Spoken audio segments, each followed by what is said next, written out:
Master slide দিয়ে আপনি just একটি স্লাইড এডিট করে সবগুলো স্লাইড পাল্টে ফেলতে পারেন।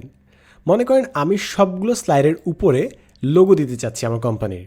সো আমি চাইলে উপরে বাম পাশে ইনসার্টে যেতে পারি।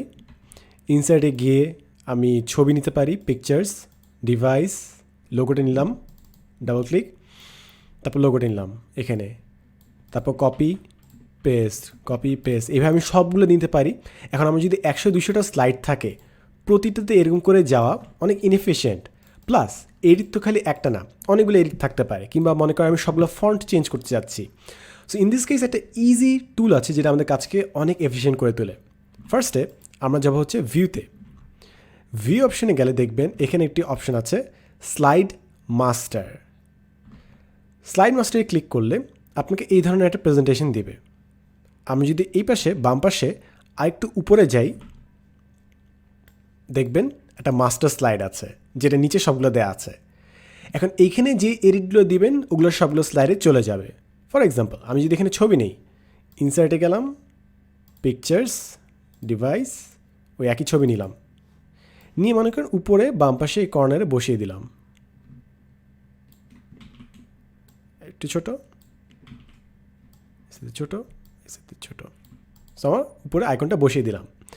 এখন আমি যদি মাস্টার স্লাইডটা ক্লোজ করে দিই, দেখেন আমার সবগুলো স্লাইডে কিন্তু উপরে বাম পাশে লোগোটা চলে আসছে। এটা আগের লোগোটা ছিল, বাট সবগুলোতে আমার উপরে বাম পাশে লোগোটা দেখতে পাবেন।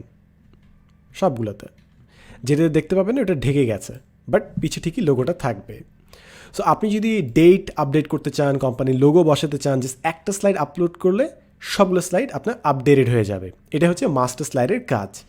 এটা খালি এখানেই শেষ না, আপনি বিভিন্ন এলিমিনেট করতে পারবেন কিংবা আপনি ফন্ট চেঞ্জ করে ফেলতে পারেন। ফর এক্সাম্পল ভিউতে গেলাম, স্লাইড মাস্টার উপরেরটা। এখন সবগুলো মনে করেন ফন্টস, এখানে একটা ফন্ট অপশন আছে। সো ফন্ট অপশনে গেলাম, মনে করেন আমি ইম্প্যাক্ট দিলাম, ইম্প্যাক্ট দিয়ে ক্লোজ দিলাম। এখন দেখেন আমার সবগুলো স্লাইডের ফন্ট কিন্তু চেঞ্জ হয়ে গেছে। আপনি চাইলে স্লাইড মাস্টারে যে আরও কিছু থিমেটিক চেঞ্জ আনতে পারেন। এটা ক্লোজ করি। থিমেটিক যেরকম থিমস চেঞ্জ করে ফেলতে পারেন, কালার চেঞ্জ করে ফেলতে পারেন। ক্লোজ দিলাম, দেখেন সবগুলো আপডেটেড হয়ে গেছে এভাবে। সো এভাবে আপনি যদি স্লাইড মাস্টার দিয়ে কাজ করেন, আপনার 100-200টা স্লাইডের প্রেজেন্টেশনকে আপনি খুবই দ্রুত এডিট করে ফেলতে পারেন। হোপফুলি এটা আপনার বাড়তি প্রেজেন্টেশনগুলোতে অনেক হেল্প করবে। এতক্ষণ টিউটোরিয়ালে আমি ছিলাম সাদমান সাদিক। দেখা হবে নেক্সট এপিসোডে, and as always thanks for watching.